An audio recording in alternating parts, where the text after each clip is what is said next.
Nakakasampung kanin ka ba sa Mang Inasal? Comment down below.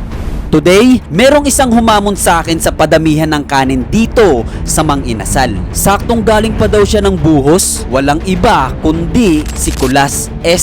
Si Pulas, ang AI ni Kulas. Rene! Bulas! Sining... Dalawa na yun. Bulas! Rene! Bakit? Ano yan? Tawag ka ng tawag ah. Simula ka ngayon, ako na yung boss dito ah. Ano? Ikaw yung boss? Simula ngayon, ako na yung boss dito ah. Ikaw na? Bakit? Paano masasabi na ikaw ang boss? Dahil ako na yung magsisilbing mata ni Borman dito ang dalawa ah. Mata? Mamanatan mo ba ako? Sila bro! Sino mo nagpasok sa'yo dito? Oh. Ikaw? O ako? Ba't nilakasan mo kami dito? Ako yung boss dito ngayon. Ay, ako yung boss! Anong gagawin namin? Ako ang mata ni Borman. Oh. Ambaan mo nga sa pakyan. Ay! Ay! Tayo! Mukha pa lang mukhang malakas nang kumain to ng kanin. Kaya ang tanong, mananalo kaya ako dito sa paramihan ng kanin? Okay guys, pupuntahan na natin. Naghihintay na sa atin. Bumiyahe na agad ako papuntang Mang Inasal. Doon na daw kami magkikita ni Pulas. Medyo excited na kinakabahan ako. Excited kasi gusto ko talaga makita siya personal. Kinakabahan naman kasi may nakapagsabi sa akin na malakas daw kumain to ng kanin sa Mang Inasal. Nasa tabi niya na nga lang daw palagi yung crew ng Mang Inasal eh. Pagdating ng Robinson, sinundo na agad namin si Pulas. At maya-maya, nakita ko na nga sa personal si JR, aka Pulas, ang AI ni Kulas. Boss, inilagbasa ka lang niyan. Tara. Okay ka lang, boss? Pumunta na agad kami sa Mang Inasal. Sakto din kasi na pare-parehas kaming wala pang kain. Pinaghandaan daw din talaga to ni Pulas. Mukhang mapapalaban talaga ako ngayon. Anong gagawin natin? Boss, anong gagawin natin, boss? Tara, boss. Tara na. Order po ng ani. Ano rice po pala? Apo. 3 Coke, 3 Sprite. 3 halo-halo, 3 krema. Magkano po?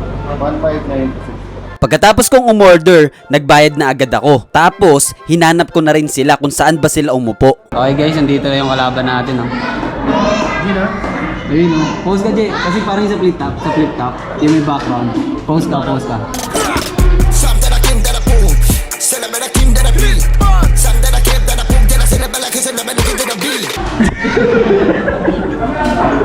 Ang lakas mo. Dumating agad yung order namin. Solid talaga dito sa Mang Inasal. Sobrang bilis ng serving nila. Wala na kaming sinayang na oras. Sinimulan na agad namin yung challenge. Same rules, padamihan ng kanin, pero hindi pa bilisan. Hanggat kaya, order lang ng kanin. Guys, same rules. Same rules kung sino maraming kanin. Meron tayong prize. Ayun o. Price pala. Price. By price. Price. Kinakabahan ako sa plano neto. Hindi ko alam kung anong tumatakbo sa isip neto ngayon. Basta, ang alam ko, meron siyang pinaplano at magiging reason yun bakit matatalo ako. Marami na nagpa-picture sa'yo. Wala pa? Hindi ko na. Sa school. Kain lang kayo guys. Dito pa unahan ha. Okay lang kahit mabagal. Napatay ako camera yan. Marami tayong labas. Ha? Ako na yung camera. Napatay. Boss yun. Boss yan. Sinimulan na nga kumain ni Pulas. Sinaglit niya lang yung unang kanin. Ilang subo lang. At ayun, naubos niya na agad. Kaya humingi na agad siya ng kanin. Dalawa yan. Ha? Dinugulan mo. Ngayong nakadalawang kanin na si Pulas, tingin nyo magpapatalo ako? Syempre hindi. Kaya inubos ko na agad yung unang kanin ko para makahingi na rin agad ako. Dalawa na, boss.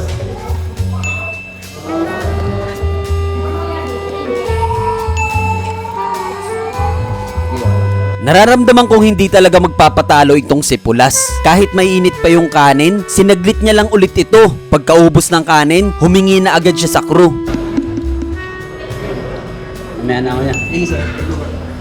Nakatatlong kanin na din si Pulas. Ako, dahil 2 kanin ang hiningi ko kanina, hindi ko agad ito naubos. Kasi, grabe naman talaga yung takalan nila dito. Sobrang laki. Tamang kwentuhan lang kami dito ni Pulas habang kumakain. Sobrang daming kwento din kasi neto sa buhay. Akala ko nga, hindi ito magsasalita sa buong vlog ko eh, kasi mahiyain. Pero habang nagkukwentuhan kami, hindi ko na napansin yung oras. At hindi ko na rin napansin na nakakailang kanin na pala siya. Nagsimula kami dito sa Mang Inasal ng may araw pa at natapos kami ng gabi na. Grabe, sobrang lakas kumain ng kanin nitong si Pulas. At alam nyo ba kung nakailang kanin kaming dalawa? Si Pulas, naka-8 kanin lang naman. At ako, naka-6 lang. Nabigla ata yung tiyan ko. Hindi ko na kinaya higitan yung kanin ni Pulas. Bawi na lang siguro sa susunod. Ang mahalaga, nakasama at nakakwentuhan ko ang nag-iisang Pulas. Ayun o. Price pala. Price. May price. Price.